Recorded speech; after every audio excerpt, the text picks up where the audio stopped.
সুপ্রিয় দর্শক, TMSS Firoza Begum Ayurvedic Unani medical college এবং হসপিটালের সৌজন্যে সুস্বাস্থ্য আয়ুর্বেদ 20তম এপিসোডে আপনাদের সবাইকে স্বাগতম জানাচ্ছি।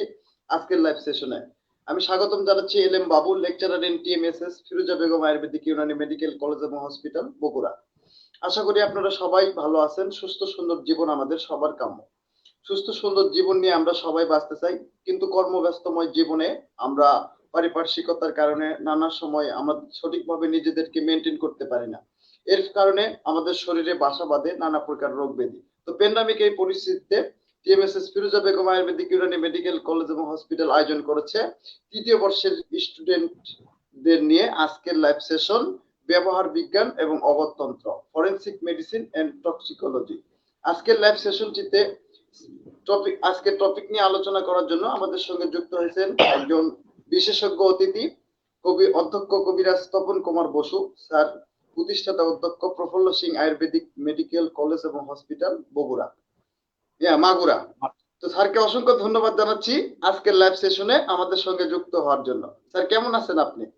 আছি, মোটামুটি পুরো ভালো লাগছেন। আচ্ছা স্যার, আজকে টপিক নিয়ে আপনি আলোচনা শুরু করেন আমাদের স্টুডেন্টদের উদ্দেশ্যে। সবাইকে আন্তরিক শুভেচ্ছা জানিয়ে আমি শুরু করছি।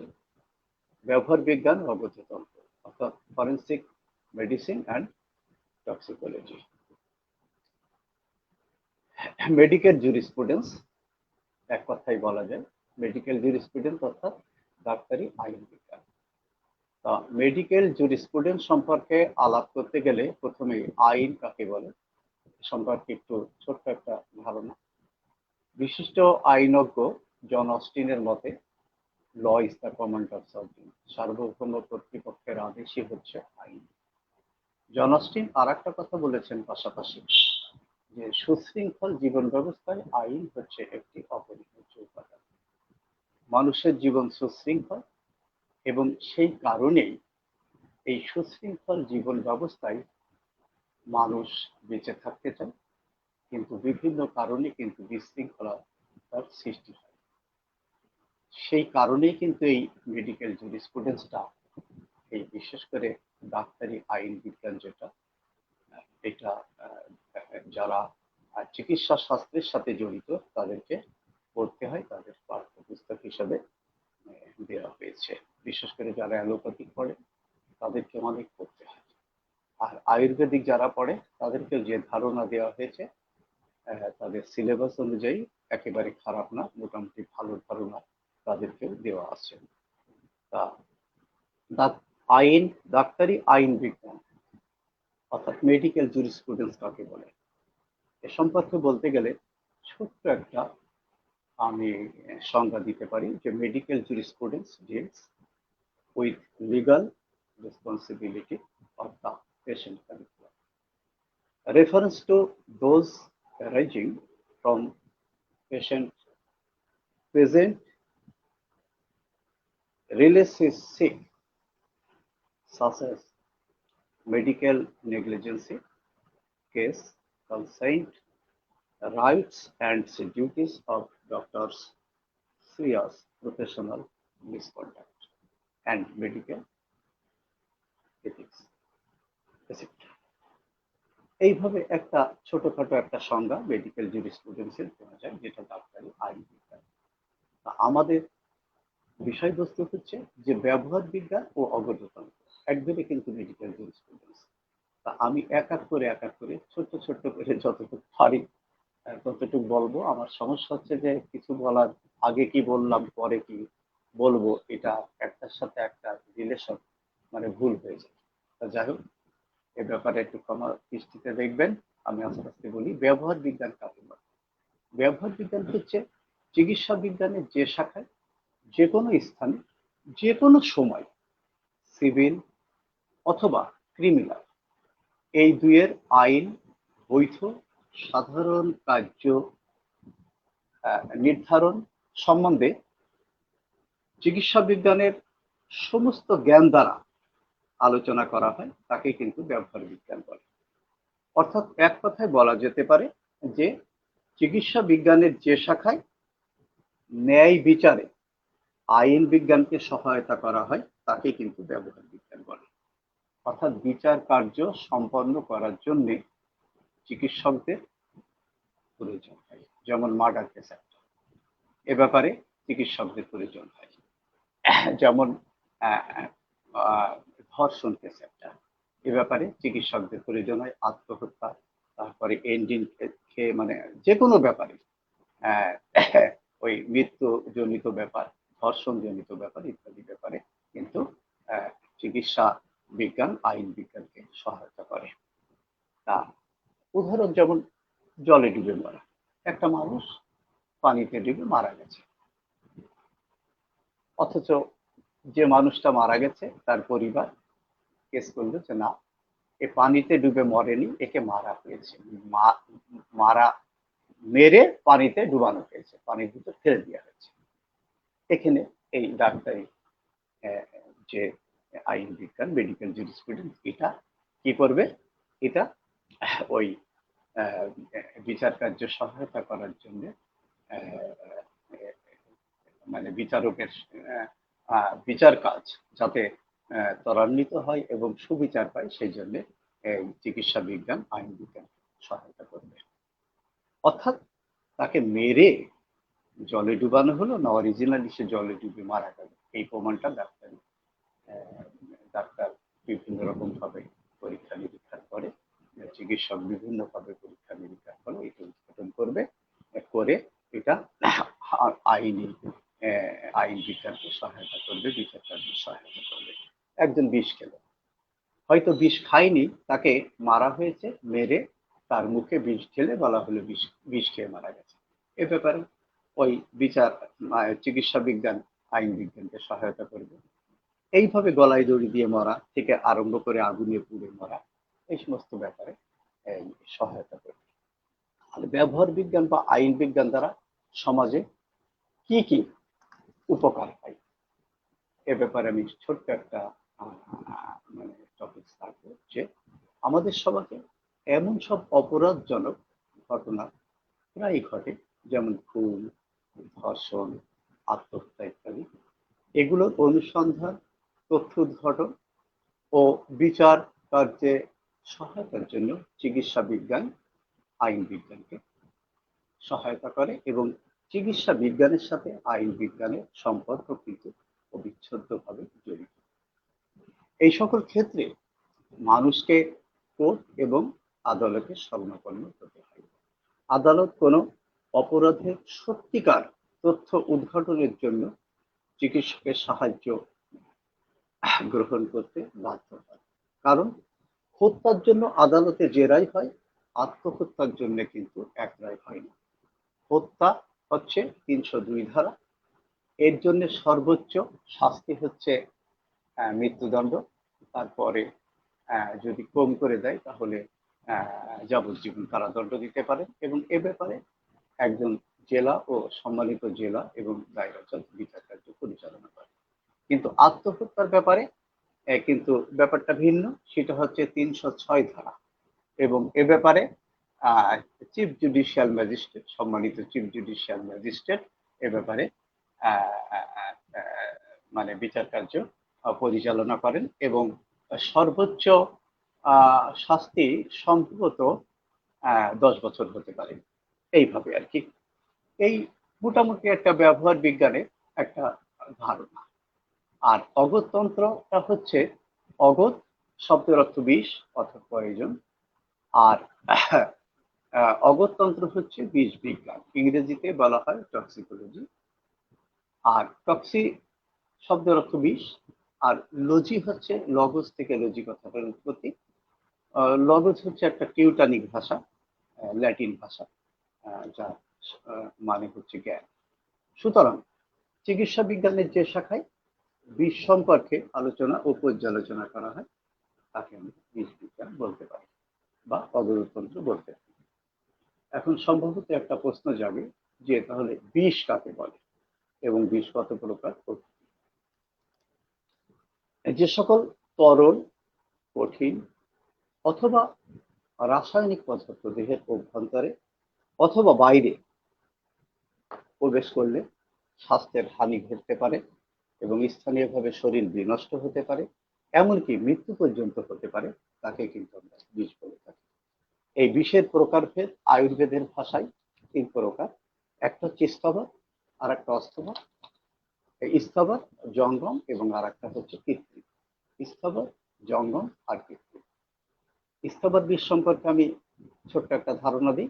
উদ্ভিদ এবং ধাতব দ্রব্য যা এক স্থান থেকে অন্য স্থানে গমনাগমন করতে পারে না, তাকে স্থবর বিষ বলা হয়। এবং এই স্থবর বিষ কিন্তু 10 প্রকার। তার 9টা হচ্ছে উদ্ভিদজাত, আর একটা হচ্ছে ধাতব দ্রব্য, সেটা আমি পরে আসছি। আর উদ্ভিদের বিষ হচ্ছে যেমন ধুতরা, যেমন মিঠা বিষ। এগুলো আবার কিন্তু আয়ুর্বেদে ব্যবহার হয়, বিষ হলেও ব্যবহার হয়।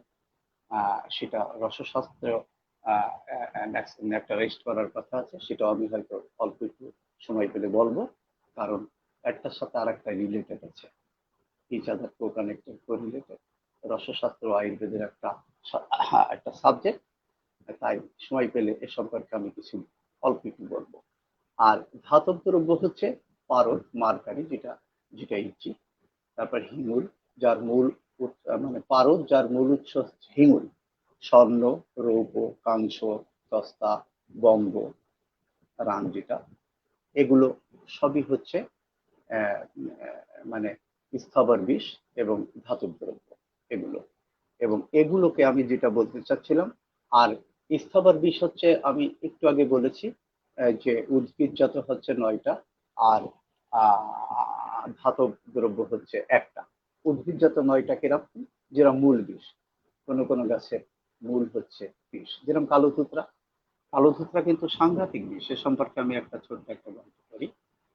প্রায় বছর 2-3 হবে করোনার আগে, আমার এক ভাই, আপন চাচাতো ভাই, তিনি প্রফেসর, আপন চাচাতো ভাই, এবং তিনি আমার নিজ শিক্ষক। তিনি একদিনকে আমাকে মোবাইল করে বললেন যে তপন, আমার তো কলেজের এক টিচার এরকম কালো ধূত্রর মূল মূলের রস খেয়েছে, এখন কি হবে? আমি বললাম সর্বনাশ করছে দাদা। তার কথা মতো ছিল। তা বললো যে তিনি বলছেন যে একজন বলছে যে এই রসটা খেলে অমুক রোগ সারে। এরকম গ্রামে অনেক সময় দেখা যায় যে বিভিন্ন সবাই ডাক্তার, সবাই পরামর্শ দেয় এবং অনেকে অনেক কথা শুনেও ফেলে। তা যাই হোক, তা খাওয়ার পরে এখন কি হবে? আমি বললাম এখন কি হবে, কিছু কতক্ষণ আগে খেয়েছে? তা বললো 1 ঘন্টা। আমি বললাম অসংলগ্ন কথাবার্তা বলবে এবং তারপরে তো গলা দিয়ে রক্ত উঠে মরে যাওয়ার সম্ভাবনা আছে, আপনি তাড়াতাড়ি হসপিটালাইজড করেন। তার 1 ঘন্টা পরে বলতেছে যে রক্ত উঠতেছে গলা দিয়ে। তাই আমি বললাম যে আপনি হসপিটালে এনেননি? করলো না। সর্বনাশ করছেন, আপনি প্রথমে হসপিটালে নেওয়া উচিত ছিল। তারপরে কি হয়েছে আমি আর জানি না নিয়ে। তা যাই হোক, এই যে মানুষের অজ্ঞতার কারণে একটা শিক্ষিত মানুষ কিন্তু মারা গেল, এটা আমার জীবন থেকে নেওয়া। আমার আপন চাচাতো ভাই আমাকে একদিন মোবাইল করে জানিয়েছিলেন, এবং তিনি আমার শিক্ষক। তা এইটা হচ্ছে এই যে মূল বিষ। আবার পত্র বিষ আছে, পত্র বিষ, যেমন আহ, অনেক সময় ওই কি বলে পাষাণ ভেদি, যেটা হচ্ছে আহ পাথরকুচি, এটা হচ্ছে অশ্বরী নাশক। অশ্বরী মানে পাথর। এটা কিন্তু আবার বিদেশি একটা পাথরকুচি গাছ আছে, এইটা আমি জানতাম না। তা যাই হোক, আমাদের এই বাড়ির সামনের বাড়ি একটা ভদ্রলোক বিদেশি এই পাথরকুচি গাছ লাগিয়েছিলেন। তা সেখান থেকে হঠাৎ করে একদিনকে উনি বেশ কিছুদিন পরে উনি তুলে গরুকে খেতে দিয়েছেন, দিলে গরু খেয়েছে, তারপরে কিন্তু গরুর সাথে সাথে মারা যায়। বিদেশি পাথরকুচি, যেটা আমরা দিই সেটা না, এটা আমার দেখা জিনিস। তাহলে এইটাকে বলা যেতে পারে পথরবিষ। অথচ আমরা যদি দেশি পাথরকুচি বলে যদি দিই, দেখতে কিন্তু প্রায় একরকম। সেই জন্য পাথরকুচি বলে কিন্তু সাবধান। আমার সেই দিন থেকে আমার খুব একটা মানে আমার ভয় হয়ে গেছে পাথরকুচি সম্পর্কে। তারপর ফল বিষ আছে, পুষ্প বিষ আছে, ত্বক বিষ আছে, তারপরে ক্ষীর বিষ আছে, নির্যাস বিষ আছে, তারপরে হচ্ছে এক্সট্রাক্ট যেটা বের করে সেটা কাঠ বিষ আছে, কন্দ বিষ আছে। আর ধুতরা বিষের কথা তো আমি আগেই বললাম, এই 9টা উদ্ভিদজাত, আর একটা হচ্ছে ধাতু বিষ। এক কথায় আমি এই যে কথাটা বলতে চাচ্ছিলাম, রসশস্ত্রের কথা, যে এই যে ধুতরা বিষ, মিঠা বিষ, তারপরে এই যে স্বর্ণ, রৌপ্য, তাম্র, তারপরে কাংস, বঙ্গ, এগুলো কিন্তু আবার ওষুধে ব্যবহার হয় আয়ুর্বেদে। তা সেক্ষেত্রে রসশাস্ত্র আশ্রয় নিতে হবে, রসশাস্ত্র পড়তে হবে এবং রসশাস্ত্রের সাহায্য নিতে হবে। কারণ এ ব্যাপারে আমি একটু বলে রাখি, কারণ আমি আগেই বলছি যে ইসাদার কো কানেক্টেড, কো রিলেটেড, এটার সাথে আর একটা কিন্তু সম্পর্কযুক্ত। কারণ আমরা জানি যে we know ayurvedic treatment free from side effect, কিন্তু ayurvedic treatment free from side effect এর কোনো পার্শ্ব প্রতিক্রিয়া নেই, সবাই বলে, কিন্তু কেন নেই তখন কিন্তু অনেকেই বলতে পারে না। কারণ আমি যা বুঝি তা হচ্ছে মানুষের দেহ হচ্ছে প্রকৃতিগত, এবং আয়ুর্বেদ চিকিৎসার যে ওষুধগুলো এগুলো প্রকৃতি থেকে পাওয়া, প্রকৃতিগত। এবং আয়ুর্বেদে ওষুধ তৈরি করতে গেলে প্রায় 95 ভাগ হার্বস লাগে, গাছ লাগে, এবং গাছের প্রত্যেকটা কোষের সাথে মানুষের কোষের একটা সামঞ্জস্য আছে, এবং প্রকৃতিগতভাবে সংগ্রহ করা হয় বলে এগুলো পার্শ্ব প্রতিক্রিয়া নাই। তারপরে ধূপটা, মিঠা, এই ধরনের এই যে 9 প্রকারের উদ্ভিদ যত বিষের কথা বললাম এটা, এবং ধাতব বিষগুলো যেগুলো, এগুলো কিন্তু কি করতে হয়, এগুলো ন্যাকটারাইজ করে কিন্তু ওষুধে লাগাতে হয়। কারণ as 95% ingredients of this system, that is Ayurvedic system, are herbs. আমি একটু আগেই বলছি, the rest 5% mineral of biological etc. একথা আমি বলছি। এবং these ingredients are made অমৃতকরণ, that is nectarized through সম্ভোগ, শোধন purification, and জারণ oxidization, and মারণ crushing. In addition to this, the 95% herbs used as Ayurvedic medicines are in compatibility in cell with human cell. This is why the treatment system is free from side effect. একদম অল্প কথাই, এই জন্য এই কথাটা যদিও এর সাথে সম্পর্কযুক্ত না, তাও আমি রসশাস্ত্রের কথাটা এর সাথে একটু আমি মানে আর কি বলে রাখলাম। তারপর একটা কথা হচ্ছে যে স্থবর বিষ এর গতি কোন দিকে হয়। স্থবর বিষের গতি কিন্তু সবসময় নিম্ন দিকে হয় স্থবর বিষ, আর জঙ্গম বিষের গতি কিন্তু ঊর্ধ্বমুখী হয়। আচ্ছা, এ ব্যাপারে তো অনেক আলাপের দরকার আছে। আচ্ছা, সংক্ষেপে কিছু বলি। অর্থাৎ যদি কোনো স্থাবর বিষ কোনো মানুষের যে কোনো ভাবে শরীরের উপরস্থ তার ভিতরে প্রবেশ করে শরীর বিনষ্টই হোক আর মৃত্যু পথে ধাবিত হোক, কোনো রোগ হোক, সেক্ষেত্রে কি হয়, সাধারণত জ্বর হতে পারে, হিক্কা হতে পারে, এই যেরকম হিক্কা হতে পারে, দন্তহর্ষ হতে পারে, তারপর গলায় ব্যথা হতে পারে, তারপর বমন তো হতেই পারে, অরুচি, শ্বাসকষ্ট বমন হয়ে গেলে বরং ভালো, মূর্ছা হতে পারে, তারপর রক্ত বমি পর্যন্ত হতে পারে, এইটা মারাত্মক, রক্ত বমি পর্যন্ত হতে পারে, এইটা মারাত্মক। আর জঙ্গম বিষটা কি? জঙ্গম বিষ হচ্ছে যেরকম সাপ, কীট, ইঁদুর, মাকড়সা, বিচ্ছা, তারপর টিকটিকা, তারপরে জলৌকা। এই জলৌকা কিন্তু এখানে আবার আর একটা কথা, এই যে একটার সাথে আর একটা চলে আসে, জলৌকা দিয়ে কিন্তু আবার সুন্দর আকারে কিন্তু চিকিৎসা করা যায়, যদিও জঙ্গম বিষের ভিতরে পড়ে। জলৌকা দিয়ে কিন্তু এই রক্ত মোক্ষম বিধি, যেটা সুশ্রুতের মধ্যে পঞ্চকর্মের একটি, এবং এ দিয়ে অনেক কঠিন রোগ এবং তাৎক্ষণিক কিছু চিকিৎসা করা যায়, যা বাংলাদেশে আমার চোখে পড়েনি। হয়তো পঞ্চকর্ম বলে কেউ অ্যাডভার্টাইজমেন্ট ছিল, কিন্তু কে জানে না জানে, আমিও তো জানি না। তবে আমি 2 মিনিট একটু সময় নেই আমরা, আমি একটু ভিউয়ার্সদের উদ্দেশ্যে বলে রাখি, সুপ্রিয় দর্শক, TMSS Firoza Begum Ayurvedic Unani medical college এবং হসপিটালের সৌজন্যে আপনারা দেখছেন আজকের লাইভ সেশন। তো যারা যে কোনো 20 প্রকার বা অগত্যন্ত্র বিষয়ে যদি কোনো প্রশ্ন থেকে থাকে অবশ্যই কমেন্ট বক্সে জানাবেন। আপনারা স্যার সুন্দরভাবে আলোচনা করতেছে বিষ, স্থাবর বিষ, জাঙ্গম বিষ এবং বিভিন্ন প্রকার বিষ এবং মেডিকেল আইন বিজ্ঞানে কিভাবে আমরা একজন রোগীকে ময়না তদন্ত করব বা কিভাবে পেশেন্টকে যাচাই বাছাই করব, এসব বিষয় নিয়ে স্যার আলোচনা করতেছে। তো আপনারা যারা বহির্বিভাগ থেকে আমাদের টিএমএসএস এর আউটডোর থেকে নিয়মিত প্রাকৃতিক বা ন্যাচারাল পদ্ধতিতে চিকিৎসা নিতে চান, তারা অবশ্যই চলে আসবেন প্যান্ডামিক এই পরিস্থিতিতে TMSS Firoza Begum Ayurvedic Unani medical college এবং হসপিটালের বহির্বিভাগে। আমরা নিয়মিত রোগী দেখতেছি নেচার পদ্ধতিতে এবং প্রাকৃতিক সম্পন্ন নেচার ঔষধের মাধ্যমে আমরা আপনাদেরকে সুন্দরভাবে ট্রিটমেন্ট দিয়ে থাকি। তো স্যার আজকে প্রেসক্রিপশন করতেছে বিভিন্ন প্রকার বিষ এবং মেডিকেল আইন বিজ্ঞান সম্পর্কে। তো আপনারা যারা স্টুডেন্ট আছেন অবশ্যই স্যারের কথা মনোযোগ দিয়ে শুনবেন এবং লাইভটি বেশি বেশি শেয়ার করবেন যাতে অন্যান্য স্টুডেন্টরা জয়েন করতে পারে। ঠিক আছে স্যার, আমি জলৌকার কথা বলছিলাম, মানে যোগ দিয়ে আমি এই যে কলকাতা জেবি রায় স্ট্রিটে দেখলাম যে তাৎক্ষণিক চিকিৎসা হচ্ছে, সেটা ভিন্ন কথা। তারপরে কুকুর, বিড়াল, শিয়াল, বেজি, বাঘ, তারপর সিংহ প্রভৃতি হিংস্র প্রাণী, এদেরও বিষ আছে এবং এগুলো দংশন বা কি বলে নখ, শুধু দংশন না, নখেতেও বিষক্রিয়া ঘটে এবং এ সকল প্রাণী এক স্থান থেকে কিন্তু অন্য স্থানে গমনাগমন করতে পারে বলে এইসব প্রাণীর বিষকে জঙ্গম বিষ বলা হয়েছে। এবং জঙ্গম বিষের আগেই বলেছি যে গতি থাকে সবসময় ঊর্ধ্বমুখী।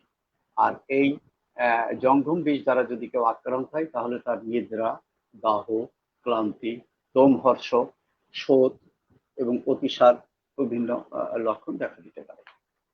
এইগুলো দুটো বিষ। আর লাস্টে থাকলো কৃত্রিম, যেটা আর্টিফিশিয়াল।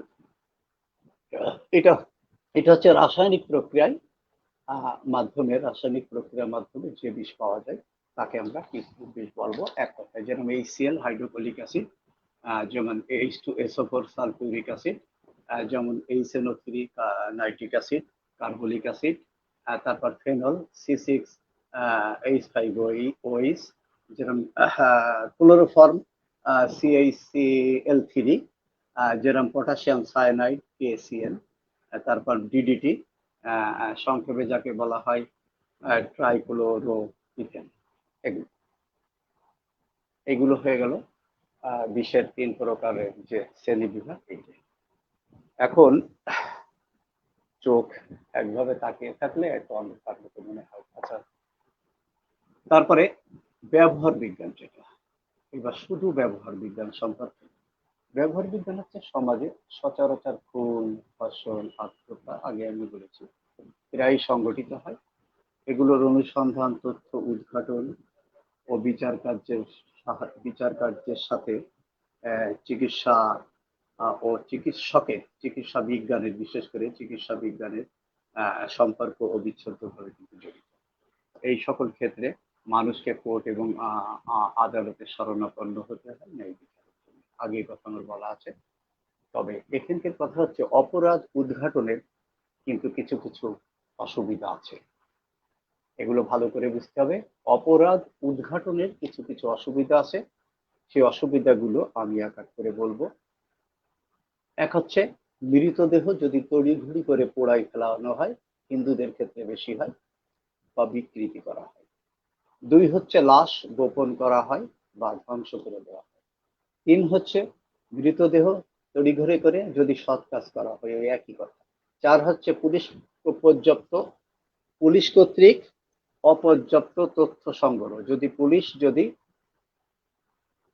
তথ্য ঠিক মতো সংগ্রহ না করে, ঘুষ খেয়ে করুক আর যা করেই করুক, এবং মিথ্যা এবং বানোয়াট যদি সাক্ষী প্রদান করা হয়, এবং পুলিশের রিপোর্ট যদি অনির্ভরশীলতা হয়, এবং শুধু পুলিশ না, ডাক্তারও যদি অসৎ হয়, এবং যদি রিপোর্ট যদি ঠিক মতো না দেয়, তাহলেও কিন্তু অপরাধ ঠিক মতো উদ্ঘাটন করা যায় না। পুলিশকে সৎ হতে হবে এবং ডাক্তারকে সৎ হতে হবে। যেমন বাইরে আমি একটা কথা বলি, অপরাধ হলে আমি আগেই ক্ষমা চেয়ে নিচ্ছি। কয়েকদিন আগে টেলিভিশনে একটা প্রতিবেদন দেখলাম, আমার কাছে আছে প্রতিবেদনটা, যে একটা মেয়ে হারিয়ে গেছে, তার মা জিডি করেছে যে আমার মেয়েকে পাওয়া যাচ্ছে না। পুলিশ 3 জনকে স্বীকারোক্তিমূলক জবানবন্দি দিয়েছে এবং তারা ম্যাজিস্ট্রেটের কাছে স্বীকারোক্তি দিয়েছে, আমার কাছে আছে, মানে সেটা আমি আবার টেপটা আমি ধরে রেখেছি, যে তারা 3 জন ওই মেয়েকে মারছে, স্বীকারোক্তিমূলক জবানবন্দি। অত 51 দিন পরে ওই মেয়েই মোবাইল করে, আম্মা এই ব্যাপার, আমি একজনের সাথে পলাই চলে আসছি, প্রেম ঘটিত ব্যাপার। তাহলে পলাই চলে আসছে, পরে সেই মেয়েকে তার মা আনছে, পুলিশের কাছে হাজির করছে। তাহলে তারা স্বীকারোক্তিমূলক জবানবন্দি কিভাবে দিল? তারা তো মারেনি। পুলিশ যেভাবেই হোক তাদের পর অত্যাচার করে অর্থাৎ ওই পুলিশগুলো অসৎ। সবাই কিন্তু অসৎ না, সবাইকে কিন্তু অসৎ বলা যাবে না পুলিশের। তা এই জন্য পুলিশের রিপোর্টটা কিন্তু অ্যাকুরেট হতে হবে। আবার ডাক্তারি রিপোর্ট অ্যাকুরেট হতে হবে। ডাক্তার টাকা খেয়ে যদি রিপোর্ট যদি অ্যাকুরেট না দেয়, তাহলে কিন্তু অপরাধ উদ্ঘাটন করা সম্ভব হবে না। এই জন্য সবাইকেই ঠিক থাকতে হবে। এবং অপরাধ উদ্ঘাটনের এই উপায়গুলো দূরীকরণের কিছু ব্যবস্থা আছে, যেমন ময়না তদন্তের জন্য দায়িত্বপ্রাপ্ত মেডিকেল অফিসারের নিকট লাশ পৌঁছে দেওয়ার জন্য দ্রুতগামী যানবাহনের ব্যবস্থা করতে হবে। এক। 2 নম্বর হচ্ছে লাশের বিকৃতি নিরোধের জন্য প্রয়োজনীয় জিনিসপত্র প্রয়োগের ব্যবস্থা গ্রহণ করতে হবে, যাতে বিকৃতি না হয়। 3। বিকৃতি নিরোধের জন্য অনেক সময় ওই মৃতদেহের পরে ছাই ছিটানো হয় না, ছাইটাই ছিটানো যাবে না। 4। তদন্ত অফিসারের দায়িত্ব সচেতনভাবে পালন করতে হবে। যে তদন্ত করবে তাকে সৎ হতে হবে, আগেই বলছি। তারপর ডাক্তারকেও সৎ হতে হবে। এখন মৃত্যু বলতে আমরা কি বুঝি? মৃত্যু হচ্ছে যখন জীবন্ত দেহের সমস্ত ভাইটাল অর্থাৎ চলমান কার্যবলী চিরদিনের জন্য বন্ধ হয়ে যায়, তখন তাকে মৃত্যু বলে। আর ময়না তদন্তের উদ্দেশ্য ও নিয়মাবলী, শ্যামল ভালো আছো? ময়না তদন্তের উদ্দেশ্য এবং নিয়মাবলী। মৃত্যুটি স্বাভাবিক কি অস্বাভাবিক এটি নির্ণয় করার জন্য ময়না তদন্ত করতে হয়। আর মৃত্যুর সঠিক কারণ নির্ণয় করার জন্য ময়না তদন্ত করতে হয়। মৃত্যুর ধরন নির্ণয় করার জন্য কিভাবে এবং কখন মৃত্যু হয়েছে, এই কয়টা কারণের জন্য ময়না তদন্ত করতে হয়। ময়না তদন্তে এইবার নিয়মাবলী কিভাবে ময়না তদন্ত করতে হয়। কেবলমাত্র পুলিশ অফিসার এসপি এবং জেলা ম্যাজিস্ট্রেট ডিসি এনাদের লিখিত আদেশেই ময়না তদন্ত হয়ে থাকে। 2 নম্বর, নির্দেশক রিপোর্ট অত্যন্ত সতর্কতার সাথে পাঠ করতে হবে। 3। ময়না তদন্ত সর্বদা দিবালোকে করতে হবে, করার নিয়ম তাই, এবং পূর্ণাঙ্গ তদন্ত করতে হবে, এবং স্কাল এবং থোরাক্স অ্যাডোমিনাল কি বলে ক্যাভিটি এগুলো খুলে পরীক্ষা করতে হবে। যথাসম্ভব তদন্ত শীঘ্রই করতে হবে। তারপরে হচ্ছে পরীক্ষার সময় ডাক্তার পরীক্ষার সময় বিশদভাবে বিবরণ ময়না তদন্তের রেজিস্ট্রারি বইতে লিপিবদ্ধ করতে হবে। তারপরে ময়না তদন্তের সময় মেডিকেল স্টাফ ব্যতীত সেখানে কিন্তু আর কেউ থাকতে পারবে না। এবং লাস্ট হচ্ছে রিপোর্ট লেখার সময় কোনো কিছু ওভার রাইটিং করা যাবে না। এবার লক্ষণীয়, এবার কিছু লক্ষণীয় জিনিস আছে, যেমন মেডিকেল অফিসারের নিকট কাগজপত্র নিয়ে আসবেন যখন, তখন নিম্নলিখিত তথ্যগুলি অবশ্যই ডাক্তার দেখে নেবে, চিকিৎসক দেখে নেবে। 1 হচ্ছে পুলিশ কর্তৃক ইনজুরির বক্তব্য। 2 হচ্ছে সাক্ষীর জবানবন্দি। 3 হচ্ছে কোথা হইতে মৃত্যু রিপোর্ট করা হয়েছে, অর্থাৎ ডেথ সার্টিফিকেট কোথায়, কোন ক্লিনিক থেকে সেই রোগী মারা গেছে বা কোন হাসপাতাল থেকে মারা গেছে, ডেথ সার্টিফিকেটটা চিকিৎসককে দেখতে হবে। এবং আরেকটা হচ্ছে জীবন্ত অবস্থায় চিকিৎসাধীন ডাক্তারের রিপোর্ট, এবং তখন কোন প্রকার অস্ত্রোপচার, কোন প্রকার অস্ত্রোপচার অপারেশন করা হয়েছিল কিনা, ইভেন কি প্রেসক্রিপশন ফলো করেছিল, এগুলো কিন্তু ময়না তদন্তকারী অফিসার এগুলো দেখবেন। এবং ময়না তদন্ত শেষে একদম কাটাকুটো ছিঁড়া সব হয়ে গেল, হয়ে যাওয়ার পরে তারপরে ডাক্তার কি করবে, অ্যাট লাস্ট চিকিৎসক কি করবে, চিকিৎসককে পরীক্ষার পর মৃতদেহ সঠিকভাবে সেলাই করতে হবে। তারপরে হচ্ছে মৃত দেহের সাথে প্রাপ্ত যে সমস্ত আলামত ছিল, এই আলামত গুলো রেজিস্টার বইতে লিখতে হবে, এগুলো যেন ভুল না হয়। আর কেন লিখতে হবে সেগুলো আমি পরে বলছি, কেন এগুলো ঠিক মতো করতে হবে সেগুলো পরে বলছি। মৃতদেহ পরীক্ষার পর মৃতদেহ এবং মৃতদেহের প্রাপ্ত দ্রব্যাদি পুলিশের নিকট ফেরত দিতে হবে, এবং সেগুলো আবার পুলিশের কাছ থেকে প্রাপ্তি স্বীকার কিন্তু রেজিস্টার বইতে লিখে নিতে হবে। ময়না তদন্তের রিপোর্ট সঠিকভাবে সংরক্ষণ করতে হবে। কেন? কারণ আদালতে যে সাক্ষী দিতে হবে বিচারকের সামনে, তখনই এইগুলো লাগবে। কারণ ডাক্তারের অত মনে থাকবে না, ডাক্তার তো মেলা এক এক করে এই রুগী দেখছে, সে রুগী দেখছে, ময়নাতদন্ত এক এক করে বহু করে। এগুলো যে ময়নাতদন্ত করবেন তার কাছে সংরক্ষণ রাখতে হবে, আর এক অফিসিয়াল কপি অফিসিয়ালি দিয়ে দিতে হবে। এইবার আসি ধর্ষণ। ধর্ষণ কাকে বলে? এবার আসি ধর্ষণ কাকে বলে। একজন ধর্ষিতা মহিলার পরীক্ষা বিধি আলোচনা করো। ধর্ষণ হচ্ছে 14 বছরের নিচের কোনো মেয়েদেরকে যদি তার উপরে যৌন কার্য সম্পন্ন করা হয় এবং প্রাপ্তবয়স্ক কোনো মহিলা, সে হোক তার স্ত্রী, যেই হোক না কেন, তার সম্মতি ব্যতি রেখে যদি তারপরে যৌন কার্য করা হয় অথবা জোর করে যদি সম্মতি আদায় করে যৌন কার্য করা হয়, তাকে এখানে ধর্ষণ বলা হয়। আর ধর্ষিত মহিলার পরীক্ষা বিধি কি? ধর্ষিত মহিলার পরীক্ষা হচ্ছে দেহের আক্রমণের চিহ্ন, আঘাতের চিহ্ন, এগুলো দেখতে হবে। আর স্ত্রী অঙ্গের আঘাতের চিহ্ন আছে কিনা এগুলো দেখতে হবে। মহিলার দেহে পুরুষের বীর্য আছে কিনা দেখতে হবে। তারপর ঘটনার সময় মহিলা পরনে কি কি কাপড় ছিল এবং এগুলো ঠিকমতো পরীক্ষা করতে হবে, এবং কিভাবে সেই মহিলা সেই কাপড়গুলো পরেছিলেন এগুলো করতে করতে।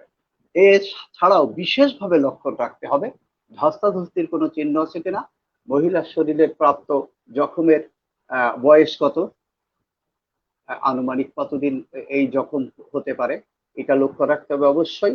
আর জখমগুলি নিজের সৃষ্ট কিনা বা অপরে কেউ সৃষ্টি করে দিয়েছে কিনা সেটাও রাখতে হবে। আর ধর্ষিতা মহিলার বয়স এটা অবশ্যই জানতে হবে।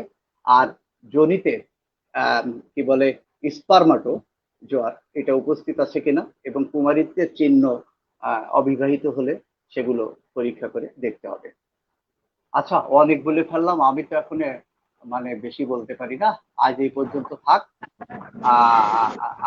আধ ঘন্টা বেশি হয়ে গেছে, আজ এই পর্যন্তই থাক। সকলকে ধন্যবাদ। কেমন লাগছে? কেমন মনে হয় পরবর্তী সুপ্রিয় ক্লাস দর্শক, নেবে? এতক্ষণ আপনারা দেখলেন TMSS Firoza Begum Ayurvedic Unani medical college এবং হসপিটালের সৌজন্যে ফরেনসিক মেডিসিন এবং টক্সিকোলজি নিয়ে আজকের আলোচনা। আমাদের আজকের আলোচ্য বিষয় নিয়ে আলোচনা করেছে এতক্ষণ আমাদের মাঝে অধ্যক্ষ কবিরাজ তপন কুমার বসু, প্রতিষ্ঠাতা অধ্যক্ষ প্রফুল্ল সিং আয়ুর্বেদিক ইউনানি মেডিকেল কলেজ এবং হসপিটাল মাগুরা। স্যারকে অসংখ্য ধন্যবাদ। অনেক সুন্দর, অনেক অনেক সুন্দরভাবে স্যার আজকের আলোচনা বুঝিয়েছেন আমাদের মাঝে। তো আমি আশা করব স্যার পরবর্তীতে যে কোনো একটা টপিক নিয়ে আবারও আমাদের মাঝে হাজির হবে। যারা স্টুডেন্ট আছেন এতক্ষণ আমাদের, জি স্যার বলেন বলেন। এইটাই পরবর্তী দিনই বলতে পারবো। কালকে বা আমি এই যে একবারে তো মেলা পারিনি, এই হলো কথা। আমি দরকার পরবর্তী দিনের নেক্সট থেকে বলবো আবার, আমি পারবো। জি স্যার, জি স্যার, অবশ্যই অবশ্যই, সমস্যা নাই। এর পরবর্তী দিন যেদিন ডাকা হবে সেদিন, ওই আধ ঘন্টার বেশি বলতে পারি না, কষ্ট হয়ে যায়। আচ্ছা স্যার, সমস্যা নাই। আপনার আজকের আলোচনা অনেক অনেক সুন্দর হয়েছে স্যার। আপনাকে অসংখ্য ধন্যবাদ আজকের এই ফরেনসিক মেডিসিন এবং টক্সিকোলজি নিয়ে আলোচনা করার জন্য। আপনাকে অসংখ্য ধন্যবাদ। শ্যামল স্যার কিছু সবাইকে বলেন। ধন্যবাদ। আর কে? সবাইকে ধন্যবাদ। আচ্ছা, আমি ধন্যবাদ জানাচ্ছি আমার অত্যন্ত প্রিয় একজন স্যার, গুরুজন, আমার গুরু তপন কুমার বসু, অধ্যক্ষ তপন কুমার বসু স্যারকে। আমি মাত্রই চেম্বার থেকে আসলাম, এসে আমি কাপড়ও চেঞ্জ করিনি, আমি বারান্দায় দাঁড়িয়ে দেখলাম যে তপন স্যারের ক্লাস আছে, তাই লিঙ্কটা পেয়ে আমি ঢুকে গেলাম। ধন্যবাদ আমার প্রিয় সহকর্মী লালকে। আসলে আমাদের এই উদ্যোগ সম্প্রসারিত হোক, এবং আমিও ক্লাস নিচ্ছি, প্রতিদিনই ক্লাস করাচ্ছি। আমার পেজ হোক, নূর মজিদ কলেজের পেজ হোক, এই দুই কলেজের সম্মিলিতভাবে সবাই অংশগ্রহণ করে। স্যার আপনি খুশি হবেন, কালকে আমার কলেজের 15 জন ছিল, নূর মজিদ কলেজের 14 জন ছিল স্টুডেন্ট, যারা যৌথভাবে আমি 1.5 ঘন্টা ক্লাস করাইছি, দুইটা জুম দুইটা ক্লাস করাইছি। হ্যাঁ স্যার, এইটাই হচ্ছে বড় কথা। আসলে বিদ্যা কোনো লুকায়িত জিনিস নয়, এটা লুকিয়ে রাখার কোনো বিষয় নয়, যার ফলে স্যার আসলে আনন্দিত যে আপনি আমাদের কলেজে ক্লাস করাচ্ছেন। হ্যাঁ, আমার একটা কষ্ট লাগে কি, যে এই করোনাকালীন সময়ে বাংলাদেশের সমস্ত ইউনানি আয়ুর্বেদিক কলেজ যদি এরকম এগোয় আসতো তাহলে অনেক উপকার হতো। অনেকে আছে, কিন্তু সবাই এইভাবে এগোয় না, এইটা হচ্ছে কষ্টের ব্যাপার। এই সবাই যদি এগোতো তাহলে পরে উন্নতি হতো। আর আলাপ আলোচনার মাঝ দিয়ে না হলে তো উন্নতি হয় না, জ্ঞানের প্রচার ঘটে। এই আলাপ আলোচনা করতে হয়, কারণ আমরা তো নিয়মিত চাচ্ছি প্যান্ডেমিক এই পরিস্থিতিতে, করোনাকালীন এই পরিস্থিতিতে টিএমএসএস কলেজ কিন্তু নিয়মিত অনলাইনে সেশন প্রোগ্রাম করে যাচ্ছে। আমার মনে হয় অন্যান্য কলেজ এই বিষয়ে অতটা অ্যাক্টিভিটি এখনো করেনি তৎপরতা যতটা আমাদের কলেজ সার্ভিস দিচ্ছে। তো আমি হ্যাঁ, আশা কিছু করব করে। যে কোনো কলেজের স্টুডেন্টই হোক বা যে কোনো লোক জানার আগ্রহে আমাদের লাইভ সেশনে যারা জয়েন করতেছে সবাইকেই স্বাগতম জানাচ্ছি আমাদের প্ল্যাটফর্মে।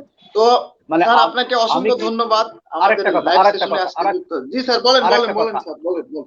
আমি এই জন্যই উপস্থিত হই যে যদি আমার ভুল ত্রুটিও হয় তাহলেও সেটা আমার উপকার, কারণ টমাস এডিসনের একটা কথা আছে যে যত ভুল তত আমার জ্ঞান। ভুল মানেই কিন্তু জি স্যার, জ্ঞান বেড়ে যায়, এটা জ্ঞান অবশ্যই বেড়ে যায়। অবশ্যই। তা সেই জন্য জি, ঠিক আছে, সবাইকে ধন্যবাদ, সকলকে ধন্যবাদ। ঠিক আছে স্যার স্যার, নমস্কার, আপনাকে আমাদের অসংখ্য ধন্যবাদ আজকের লাইভ হ্যাঁ, সেশনে আচ্ছা যুক্ত হওয়ার জন্য। আচ্ছা, আবার দেখা হবে। তা ভালো থাকবেন টিএমএসএস স্যার। আয়ুর্বেদিক নমস্কার। স্যার, টিএমএসএস ফিরোজা বেগম আয়ুর্বেদিক কলেজের পক্ষ থেকে আপনাকে অসংখ্য ধন্যবাদ আজকের লাইভ সেশনে যুক্ত আচ্ছা, হওয়ার জন্য। সবাইকেই ধন্যবাদ।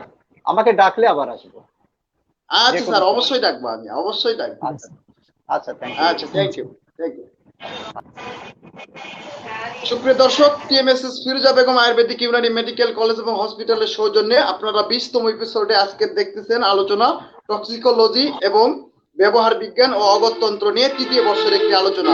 এছাড়া যারা আমাদের লাইভ সেশনে যারা বাইরের ভিউয়ার্স আছেন, যে কোনো বিষয়ে যদি আপনাদের কোনো প্রশ্ন থেকে থাকে বা কোনো রোগ বিষয়ে যদি জানার থেকে থাকে, আমাদের মাঝে শ্যামল সেনগুপ্ত স্যার অলরেডি উপস্থিত হয়ে গেছে।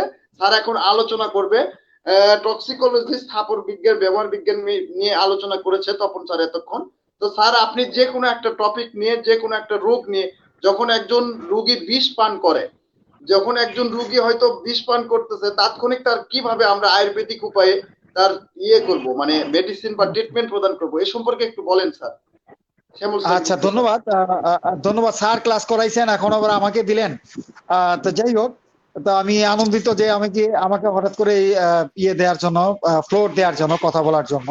তো আসলে হঠাৎ করে বিষ পান করলে হঠাৎ করে দেখা যায় যে যে কি করতে হবে, অর্থাৎ হঠাৎ করে কি করবো। আমার কাছে রুগী হঠাৎ চলে আসছে বা আমার যে কাছে একজনকে দেখলাম যে বিষ পান করেছে, ইন দ্য মিডিয়ামে ফার্স্ট আমাকে প্রিকশন নিতে হবে, তার বমি করানোর ব্যবস্থা করতে হবে। Yes, অর্থাৎ correct. মল এবং মূত্র ত্যাগ এবং বমি, যদি ফার্স্ট পার্টি হচ্ছে বমি, বমন যদি না করানো যায় তাহলে কিন্তু তার দিতে সেটা হয়ে যাবে। এটা হচ্ছে বড় মুশকিল। বমি বমি করাতে হবে। বমির জন্য আয়ুর্বেদে অনেক পদ্ধতি আছে, সেটা বমন পদ্ধতি, সৈন্য দমনের সঙ্গে কুসুম গরম জল এক হতে পারে। আর হতে পারে আপনার মদনা ফল একটা আছে বা ময়না ফল আছে, ওইটা ভিজায় জল খাইলেও বমি হবে। এছাড়া এছাড়া প্রচুর পরিমাণে জল সেবনের পরে মুখে আঙ্গুল দিয়ে বমি করানো যায়। এই পদ্ধতিগুলো আছে বমি করানোর পদ্ধতি। আর স্যার যদি আরো কোনো ভেষজ থাকে তাহলে এই বিষয়ে স্যার কিছু একটু বলতে পারেন স্যার, যদি বমি করানোর কোনো কায়দা যদি আরো থাকে স্যার। কি বমনের জন্য? হ্যাঁ, বমনের জন্য স্যার। ব্যামনের জন্য তেঁতুল গুলাই খাওয়ালে পরেও বমি হয়। তেঁতুল গুলাই খাওয়ালেও বমি হয় অতিরিক্ত। হ্যাঁ তেঁতুলে বমি হয়। অনেক কিছু আছে, এই মুহূর্তে আমার আসছে না। হ্যাঁ, তো এই মূলত হচ্ছে ওই যে পঞ্চগড় বা পেন্টা পিউরিফিকেশন থেরাপি যে ওয়ে, মেন সেটা হচ্ছে মেন সৈন্যপ্লবনের সঙ্গে মেন হচ্ছে বমি করাতে হবে, এক কথায় হ্যাঁ, কুসুম গরম বমি করাতে হবে। ফার্স্ট প্রায়োরিটি হচ্ছে এনিহাউ বমি করাতে হবে। সেটা যে কোনো ওয়েতে যদি বমি করানো যায় তাহলে কিন্তু রুগী বেঁচে গেল। এটা হচ্ছে অর্থাৎ ওয়াশ হয়ে গেল, স্টমাকটা ওয়াশ হয়ে গেলেই হসপিটালও তাই করে, প্রচুর পরিমাণে বমি করানো হয়, পাইপ ঢুকায় বমি করানো হয়, সেটা একটা ওয়ে। ঠিক আছে, এনেমা দেওয়া হয়। এইটাই হচ্ছে একটা পদ্ধতি। অর্থাৎ বমি যদি না করা হয় তখন কিন্তু তৎক্ষণাৎ ভাবে রুগী বাঁচবে না। এটা হচ্ছে গুড ওয়ে। আর লাল, সুপ্রিয় দর্শক, TMSS Firoza Begum Ayurvedic Unani medical college এবং হসপিটালের সৌজন্যে আপনারা দেখছেন আজকের লাইভ সেশন টক্সিকোলজি এবং ফরেনসিক মেডিসিন। তো আজকে আমরা আরেকটা প্রশ্ন স্যার শ্যামল স্যারের কাছ থেকে জানবো।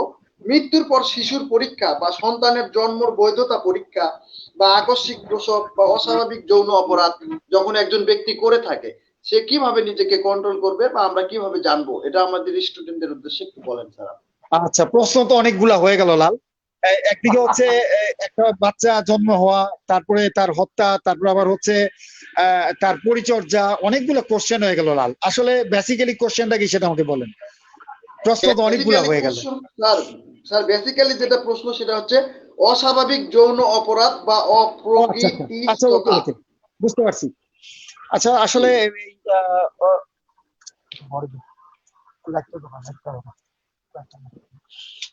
আসলে এই অস্বাভাবিক যে যৌন অপরাধ, অস্বাভাবিক যৌন অপরাধগুলি অর্থাৎ স্যার একটু আগে বলে গেছেন, অর্থাৎ 14 বছরের নিচে নিজের অসম্মতিতে, অর্থাৎ অসম্মতিতে যদি জোর জবস্তি করে যদি কেউ সঙ্গে সেক্সুয়াল হ্যারাস করা হয়, তাহলেই সেটা হচ্ছে আপনার কি বলে মানে এই মানে অবৈধ যৌন আর কি অপরাধ আর কি হবে, পরিগণিত হবে। এছাড়া আপনার এই জোর করে যদি কোনো সেক্স করে যদি সেটা যদি সন্তানও যদি হয়, সেটা হবে অপরাধের মধ্যে অবশ্যই পড়বে। এই বিষয়গুলো অবশ্যই খেয়াল রাখতে হবে। কেউ শরীরে আঁচড় দেওয়া, কেউ শরীরে সেন্সিটিভ অর্গানে যদি স্পর্শকাতর জায়গায় যদি স্পর্শ করা, ঠিক আছে, এটাও একটা যৌন অপরাধ, ঠিক আছে। তারপরে তার কিস করা বা কোনো কিছু করা, এই বিষয়গুলো যৌন অপরাধের মধ্যে পড়ে।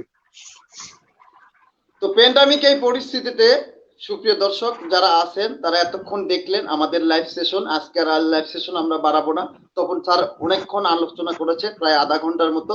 তো শ্যামল স্যারও আমাদের মাঝে যুক্ত ছিলেন। তো সব স্যারকে অসংখ্য ধন্যবাদ TMSS Firoza Begum Ayurvedic Unani medical college এবং হসপিটালের পক্ষ থেকে, এবং যে সকল ভিউয়ার্স এবং অন্যান্য কলেজেরও যে সকল স্টুডেন্টরা আমাদের লাইভ সেশনে যুক্ত হয়েছিলেন। আশা করি তখন স্যার আপনাদেরকে অনেক ভালোভাবে বুঝাইছেন প্রথম অবস্থা থেকে। শ্যামল স্যারও কিছু জ্ঞান উপহার দিলেন।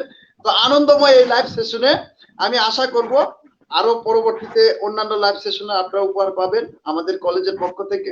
তো সবাইকে অসংখ্য ধন্যবাদ জানিয়ে, পৃথিবীতে আছে যত নগরাদি গ্রাম, সর্বত্রই প্রচার হোক আয়ুর্বেদ নাম। শ্রীনিকেতন চক্রবর্তী স্যারের এই বাণী প্রচার হোক প্যান্ডামিক এই পরিস্থিতিতে। দেশীয় চিকিৎসা ব্যবস্থার অন্যতম চিকিৎসা ব্যবস্থা আয়ুর্বেদ চিকিৎসা ব্যবস্থার মাধ্যমে প্রতিটা ঘরে ঘরে আমরা নিজেরাই নিজেদেরকে সুস্থ রাখি। এই বলে আমি আজকের লাইভ সেশন শেষ করবো। স্যার আপনারা কিছু বললে বলেন। না, ঠিক আছে। আচ্ছা, আমি তপন স্যারকে আমার অন্তরের অন্তঃস্থলে শ্রদ্ধা জানাই এবং আমার নমস্কার জানাই। আমি লাল একটু আগে আমি রিক্সায় বসে দেখলাম যে আমাকে লিংক দিয়েছে, তাই আমি বাসায় আমি সোজা ঢুকে গেলাম। তপন স্যারের ক্লাস বলে কথা, কিছু যদি জ্ঞান অর্জন করা যায় ওনার কাছ থেকে, এটি হচ্ছে সবচেয়ে বড় কথা। আমি অত্যন্ত আন্তরিক শুভেচ্ছা জানাই, শ্রদ্ধা জানাই তপন স্যারকে। আমাদের এই টিএফএ ইউএমসিএইচ কলেজের পেজে আজকে উনি আমাদের ক্লাস নিয়েছেন। আমি আশা করবো বাংলাদেশের যারা আয়ুর্বেদ এবং ইউনানি পণ্ডিত আছেন প্রত্যেকটা কলেজেরই এই ধরনের মহতি উদ্যোগ নেওয়া উচিত। এই উদ্যোগের ফলে কিন্তু স্টুডেন্টের অ্যাওয়ারনেস বাড়ে এবং স্টুডেন্টদের ক্যাপাবিলিটি বাড়ে, এবং যার ফলে স্টুডেন্ট কিন্তু উদ্যোগী হয়, ভালোবাসতে শিখে এই শাস্ত্রকে। সো আমি আবারও তপন স্যারকে আমার সশ্রদ্ধ প্রণাম জানিয়ে আজকে লালকে আমার শুভেচ্ছা জানাই, এবং টিএফএ ইউএমসিএইচ কলেজের দীর্ঘজীবী হোক এবং এই কলেজের উত্তরোত্তর শ্রীবৃদ্ধি হোক, সেটাই কামনা করে আমার বক্তব্য শেষ করছি। সবাইকে অসংখ্য ধন্যবাদ। পৃথিবীতে আছে যত নগরাদি গ্রাম, সর্বত্রই প্রচার হোক আয়ুর্বেদ নাম। সবাই ভালো থাকুন, সুস্থ থাকুন। পরবর্তী লাইভ সেশনের জন্য অবশ্যই আমরা আপনাদের নক দিব। আশা করি সবাই সুস্থ সুন্দর জীবন গঠনে এবং প্যান্ডামিক এই পরিস্থিতিতে নিজেদেরকে সুস্থ সুন্দরভাবে গৃহবন্দী অবস্থায় চালনা করবে। সবাইকে অসংখ্য ধন্যবাদ।